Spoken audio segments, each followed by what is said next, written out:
So no pressure. Tom, over to you. Okay, good. Right. Let's see. So, yes, this is me. I'm going to be talking about tackling misinformation in an open society. As I say, I'm the editor of Full Fact. We are the UK's leading independent fact-checking organisation. And I'm on Twitter and all that sort of stuff. And helpfully, Full Fact, the organisation I work for, 2 days ago released a report called Tackling Misinformation in an Open Society, which is a brilliant coincidence. And obviously, misinformation is something that everybody's very concerned about, and because as a fact-checking organisation, like we work at the one of the front lines of that, one of the key problems and one of the things that sort of underlies a lot of what the concern is that there's an asymmetry to misinformation that is kind of inherent in the nature of truth and not truth. And because I am very fancy, I thought that the best way of starting this would be with a quote from the 16th century French essayist Michel de Montaigne. And so, as he says, "If falsehood like truth had but one face only, we should be more on equal terms. But the reverse of truth has 100,000 forms, and a field indefinite without bound or limit. Put more simply, there's a very limited number of ways in which you can be right, but there are an almost infinite number of ways in which you can be wrong. And all of them are on Twitter." And so this is kind of the asymmetry that underlies a lot of it. And so obviously everybody is very concerned about misinformation right now. In 2016, post-truth was the Oxford Dictionary's word of the year. In 2017, in the UK, there were 3 books published with the title post-truth on the same day. So it's clearly an issue that everybody's very worried about right now. And obviously, I work for a fact-checking organisation, so you might expect me to be coming along and saying, facts, it's really important, we must fight for the truth, we must do that. And yes, I do agree with that, but at the same time, I'm actually here to sort of say, let's just take it down a notch. Because currently, sort of the discussion around fake news kind of has a lot of the hallmarks of what you might call a moral panic. And also, please stop calling it fake news. It may have meant something once in a very narrow sense, and it's now completely meaningless. It initially meant actually entirely fabricated information by things posing as news sites in sort of Macedonian teenagers kind of way, and now it just means anything you don't like. So if the term once had use, it kind of doesn't anymore. And basically, the thing is that this concern about misinformation has led some governments around the world to react in a quite knee-jerk manner. And so the key thing I'm here to say is, can we please not do that? That would be great if we could not do that. There are a couple of urgent things we need to do, but by and large, the key thing to bear in mind is that actually we have a window of opportunity to do this right and do this sensibly. Now, there are lots of ways that you can look at tackling misinformation. You can look at it in a personal way, your own responsibility about what you share to verify that. You can look at it through the lens of what the media should do. You should look at it through various other lenses. Mostly what I'm going to be talking about today is like how we deal with it as a society and like at a policy level. So just bear that in mind. Like this isn't the whole story. This is just part of it. So the question is, what is misinformation? Now, when the government talks about this, they usually they divide it up into disinformation and misinformation. Disinformation is deliberate. It could be a state actor or something like that, or it could be potentially the marketing industry or something like that. But disinformation is deliberately false information that's put out into the world, whereas misinformation is accidental. It's a good faith attempt to get something right, but you've got it wrong. Now, that's useful. It's particularly useful if you are the government, or particularly if you're MI5, say, and you're worried about the people doing the thing. But the trouble is that it doesn't actually necessarily work as a definition for the rest of us, because for a start, it needs you to identify who it is doing it, which kind of isn't easy right now. And it also, the problem is that under that definition, disinformation can turn into misinformation when it is believed by somebody and then passed on by somebody, which is the model of how information spreads online. So when the same bit of information could be disinformation or misinformation, then you're kind of left with, is this a good definition? And so this sort of question of like, what should be the focus of that? Should it be the actor or the information? For us, we kind of go like, you should look at the information. That's what you're looking at, because identifying and knowing the actor isn't ideal. But you also have to look at like, what is actually the harm? We have developed this pagoda of harms, which basically, if you're going to take action about something, you need to know if it's actually causing harm in the first place, because otherwise you run the risk of doing something worse. And so there are a range of things, and a lot of it, like, as annoying as it is, people being wrong on the internet is not actually harmful in and of itself. It can be, but just as a thing on its own, it isn't actually wrong. And you can go through, there's a whole range of other ways, effects on democracy, things like that, through to economic harm, and ultimately to potentially risk on life. If you look at sort of misinformation around public health, if you look at radicalization, things like that, then there is like genuine reasons to be concerned.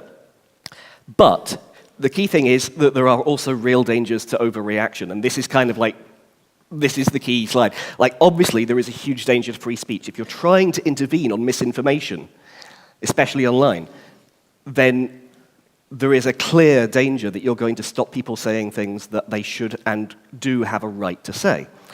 There's also a real danger of embedding like the advantages of incumbents, both in like the media and the platform space. If regulation is too onerous and so gives an advantage to large companies that can afford it, there's a lot of talk around like sort of trust rating systems for websites as being a solution to this, which can have like a limited utility in some fields, but like if you try to impose that, then you go like, oh yes, bbc.co.uk trusted, you shouty man talking about chemtrails.info, not trusted.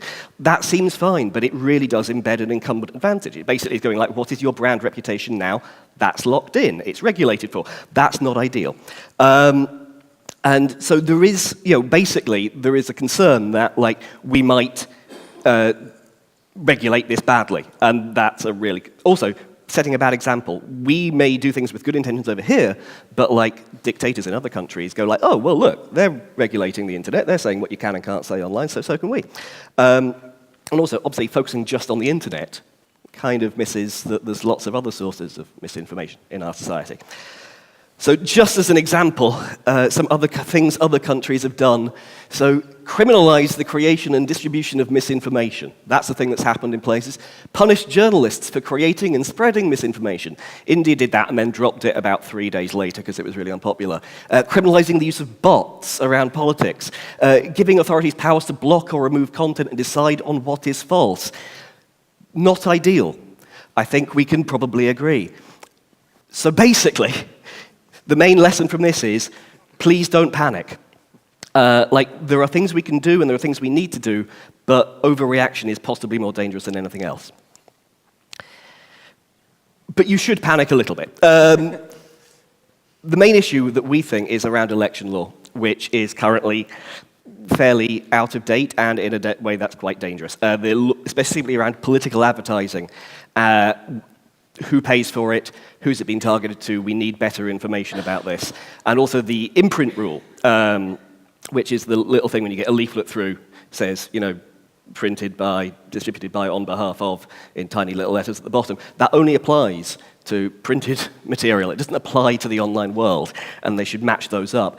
And so some companies, Facebook notably, have kind of tried to get ahead of regulation on here by, after sort of the various scandals and reporting around this, they've started releasing databases of political advertising around votes, which is good, well done them, but it's not quite enough. Key things here is that it has to tell you what was actually being done. There has to be information on what the content was, who it was targeted at, not just who saw it, which is what they currently release, but who were they trying to reach. There needs to be information on reach, and there needs to be information on how much they spent, because these are the kind of things we need to know to see if somebody's doing something bad. It has to be machine readable, sort of expecting, given that there are potentially millions of different adverts put out over the course of an election, because they can be done programmatically, expecting like a journalist to look through all of those by themselves is not going to work. It has to be machine readable, and it should be provided in real time. Doing it after the election, not really good. And also, like imprints that should basically become a sort of unique identifier. You should probably put these two things together so that the who did it links to the database. Ideally, there's a kind of like joined up system that we can probably get to here, hopefully. But the other crucial thing is that when you talk about misinformation, like you need to have the other side of it as well. You need to do the hard work. You need to produce the good information. Merely trying to cut bad information, false information out of the loop isn't going to work unless you fill that space with something that's good. You have to sort of communicate this. You need to, sorry, I just realized, I missed a bit there. Crucially, like we actually have some really good public institutions in this country, ONS, Office of Budgetary Responsibility, the UK Investment and Research. There's a whole range of really good, well-respected bodies that produce good information. And they currently don't have a duty to inform the public, which we kind of think they should. And also, the rules around PERDA are really, really silly. We have lots and lots of experts, we have lots and lots of people whose job it is to find out what is actually happening, and then when we have an election, we tell them they can't say anything. No, that's silly. Don't do that. But also, like, a lot of the press coverage of this focuses very hard, obviously, on the tech giants and Twitter. Just focusing on the current platforms isn't going to be enough. It has to be a kind of principle-led thing rather than just going Facebook bad, punish them. You need to be future-proof. You need to make sure that it's going to work all over rather than trying to react to what happened, trying to fight the last war. Because tech moves so fast that by the time you've managed to pass a law, it's going to be irrelevant. So it has to come from a different place to just like legislation responding to things. And helpfully, I've slightly spoiled this by going ahead of the next slide too quickly, but there is an example of how to do regulation well in a fast-moving and very complex and contentious field of technology. And it is the Human Fertilization and Embryology Authority, which is not an expected place to look for how to fight misinformation, but actually when that was happening, that was a quickly developing technological field that has huge, not just like policy, but like moral gulfs between different people in it. And they managed to actually come together and create a framework by going through a sort of, the Warnock Committee basically, was the body that started to look at this, and they managed to actually, through a process of considering it slowly over time, come up with a regulatory framework that actually works really, really well, and that all parties kind of can get on board with. So, in summary, please don't overreact. Please update the election order, so to that. Make our public institutions stronger and build the trust that way. Coming back to trust, the thing that's been talked about in lots of different contexts today. And hopefully future-proof the misinformation policy. And finally, I'm going to leave this last little bit and race through these, because I was going to do a little tech demo, but I'm going to stop because I'm running out of time. And so we might have time for it at the end, or we might not. So if not, come and see me afterwards and I'll show you. But the main question there was, can tech save us? Can AI, is that going to help us with this? As the popular t-shirt says, no. But the one thing that it can do, so we actually at PhilFact, we are building new tools to try and do things around this. The crucial thing about this isn't let's build robots to hold power to account. Let's have AI decide what is true and false. That's a really bad idea. The key thing is to put tech and humans together, use tech as an enabling tool to try and reduce that asymmetry that I was talking about at the beginning. Try to just slightly make it easier to do the work of putting out the truth, and therefore slightly rebalance the equation a bit against the people who are putting out bad information. And that's not happening. Bye.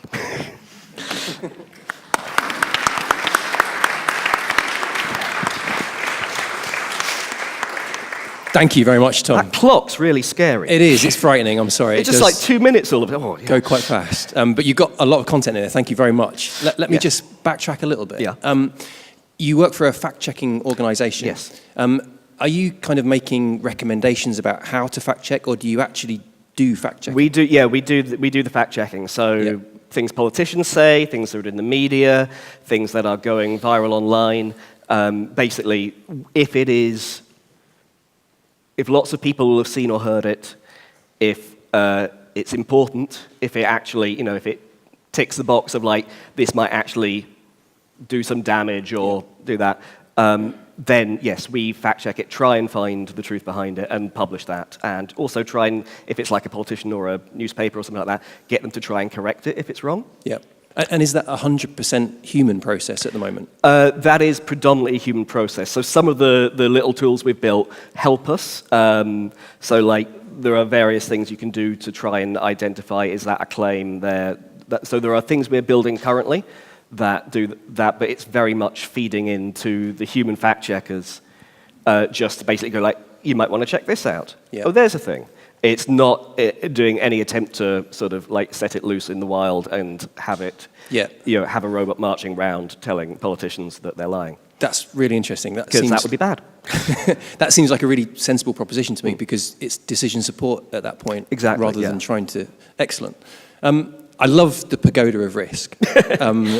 Perfect. How do you actually adjudicate where the buck stops, though?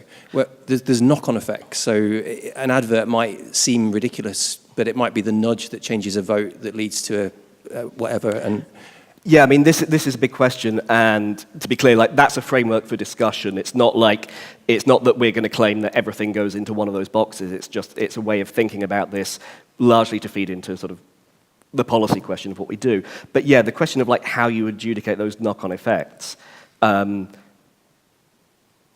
mean, you have to look at, a lot of our focus is around elections and therefore the election period. Yeah. Whereas with the exception of couple of recent elections, which is kind of annoying, just from a perspective of saying this, but like by and large, opinion doesn't generally shift. Public opinion doesn't generally shift a huge amount during an election period. It did hugely in 2017, and there was the sort of Lib Dem roller coaster in 2010. But by and large, as a general rule, I mean, this maybe this rule has now changed, and we're going to be constantly having very volatile elections.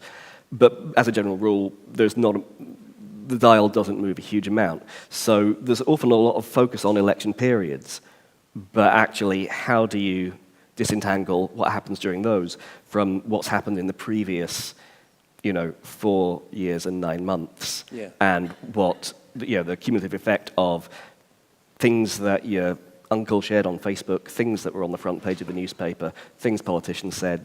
Where do you draw? This is not easy. It struck me as almost impossible to pinpoint in that mesh of network effects. Yeah. And another thing as well, you said working out the intentionality of something was very important. That strikes me as something very difficult to adjudicate. It's incredibly hard, yes. And even, I mean, you only have to look at sort of bot mania, which has kind of like died off a bit, but there was an awful lot of, we found some more Russian bots. Which included at least one site identified a Russian bot who turned out to be a security guard from Glasgow, I think. And this has happened time and time again of like, going, this is a bot, I found a bot. And it turns out to just be a slightly obsessive human. This is the Turing test. It turns out it's not them going to pass it, it's us going to fail it. And so this is kind of, and this is a problem. Like, so even identifying who what actors are, even distinguishing between human and non-human, is not as easy as we want. And then you go into actually the question of intentionality. As I said, the problem of disinformation becomes misinformation, and people can be both, not quite the terminology I should probably use, but like victims and perpetrators of misinformation at the same time. Yeah. There isn't this sort of clear distinction, which once again is why regulatory, legislative attempts to deal with this have to be done very carefully, and there's a real risk of going too far. And because once you have to try and define things like that, you then have to identify them, you have to find out what categories they go into, and categories are blurry around this. Yeah. So, I think that's a really good characterization. You kind of become complicit in this feedback loop that the system creates. Yeah. I mean, I'm a professional fact checker, and I'm fairly sure I've accidentally shared things that aren't true. Right. Because you don't check every retweet, even when it's your job. Sometimes particularly because it's your job and it's the evening. Okay. You know. This is being videoed. I should. Yeah, I know. I didn't say that. We just cut that bit out. Just correct the record. Yeah, it didn't happen. Don't know why anybody's saying that happened. Does anybody on the panel have any first-hand experience of misinformation or even disinformation? Have you been misled online in order to and taken steps that you wouldn't have done if the information? I have a horrible. He's going to kill me for this. This is what I was hoping for. My first date with my ex, I made him dinner or something, and we're chatting, and he goes, "Did you know that Muslims can't dance?" And I kind of just went, "I'm sorry, what?" And he was absolutely convinced of this because, either stuff he read online, and he's a lawyer in investment banking. He's not the dumbest guy around. And it was kind of the proof that there's stuff that's circulating, and you don't know where people have picked it up, and you don't know how, and it just made me feel very confused for a second. Yep. I did break up with him eventually. And I guess that's exactly what you're saying. We need to have our critical faculties switched on all the time, and that's maybe impossible for human beings. Exactly. I mean, it's exhausting. I mean, I was actually quite surprised in one of the earlier sessions to find out that verifying a thing online is considered a basic digital skill, because it's really hard. It was like, oh, you can use a search engine. Yes, that's the thing. It's can you tie your shoelaces? Yes. Can you do brain surgery? What? Why is that in the list? And obviously, it is a key thing that all of us have to do. It is actually a basic digital skill, but nonetheless, it's also an incredibly deep rabbit hole that you can very easily fall down into and potentially never emerge from. And that's my job. Excellent. And on that deep rabbit hole note, thank you very much, Tom. I'm sure this will come back into the rest of our discussions.